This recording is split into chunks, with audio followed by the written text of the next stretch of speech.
ਪਾਕਿਸਤਾਨ ਤੋਂ federal investigation authority ਯਾਨੀ FIA ਨੇ ਇਨਸਾਨੀ ਸਮਗਲਿੰਗ ਦੇ ਜੁਰਮ ਦੇ ਵਿੱਚ ਸ਼ਰੀਕ ਹੋਣ ਕਾਰਨ ਨਵੀਂ ਰੈੱਡ ਬੁੱਕ ਹੈ ਜਿਹੜੀ ਉਹਦਾ ਖੁਲਾਸਾ ਸਾਹਮਣੇ ਲਿਆਂਦਾ ਹੈ।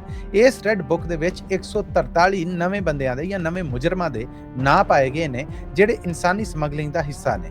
ਹੈਰਤਅੰਗੇਜ਼ ਤੌਰ ਤੇ ਇਹ ਗੱਲ ਪਹਿਲੀ ਵਾਰ ਸਾਹਮਣੇ ਆਈ ਹੈ ਕਿ ਇਹਦੇ 'ਚ 7 ਬੀਬੀਆਂ ਦੇ ਨਾਮ ਵੀ ਨੇ। ਜੀ ਹਾਂ, ਇਨਸਾਨੀ ਸਮਗਲਿੰਗ ਦਾ ਹਿੱਸਾ ਹੋਣ ਵਾਲੀਆਂ ਇਹ 7 ਬੀਬੀਆਂ ਨੇ ਜਿਹੜੀਆਂ ਜਾਂ 7 ਔਰਤਾਂ ਨੇ ਜਿਹੜੀਆਂ ਇਹ ਪਾਕਿਸਤਾਨ ਤੋਂ ਮਫਰੂਰ ਨੇ।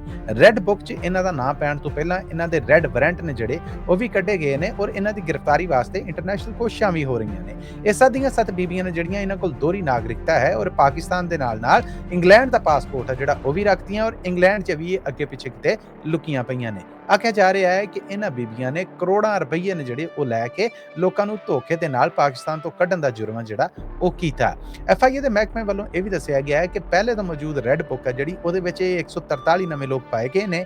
ਇਨਸਾਨੀ ਸਮਗਲਿੰਗ ਦੀ ਇਹ ਰਿਪੋਰਟ ਸਾਹਮਣੇ ਆਉਣ ਤੋਂ ਬਾਅਦ ਪਤਾ ਲੱਗਾ ਹੈ ਕਿ ਇਸ ਵੇਲੇ ਪਾਕਿਸਤਾਨ ਭਰ ਦੇ ਵਿੱਚੋਂ ਸੂਬਾ ਪੰਜਾਬ ਹੈ ਜਿਹੜਾ ਉਹ ਇਸ ਕੰਮ 'ਚ ਜਾਂ ਇਸ ਜੁਰਮ 'ਚ ਸਭ ਤੋਂ ਅੱਗੇ ਹੈ। ਸੂਬਾ ਪੰਜਾਬ ਦੇ ਵਿੱਚ ਵੀ ਸਭ ਤੋਂ ਵੱਡਾ ਗੜ੍ਹ ਆ ਜਿਹੜਾ ਉਹ ਗੁਜਰਾਂਵਾਲਾ ਜ਼ੋਨ ਆ, ਯਾਨੀ ਗੁਜਰਾਂਵਾਲਾ ਦੇ ਵਿੱਚ ਸਭ ਤੋਂ ਬਹੁਤੇ ਏਜੰਟ ਐਸੇ ਮੌਜੂਦ ਨੇ ਜਿਹੜੇ ਲੋਕਾਂ ਨੂੰ ਨਜਾਇਜ਼ ਹਰਬਿਆਂ ਦੇ ਨਾਲ ਜਾਂ ਨਜਾਇਜ਼ ਤਰੀਕਿਆਂ ਦੇ ਨਾਲ ਪਾਕਿਸਤਾਨ ਤੋਂ ਬਾਹਰ ਭੇਜਣ ਲਈ ਰਕਮਾਂ ਵਟੋਰ ਰਹੇ ਨੇ ਔਰ ਹੁਣ ਉਹ ਰੈੱਡ ਬੁੱਕ ਦਾ ਹਿੱਸਾ ਨੇ।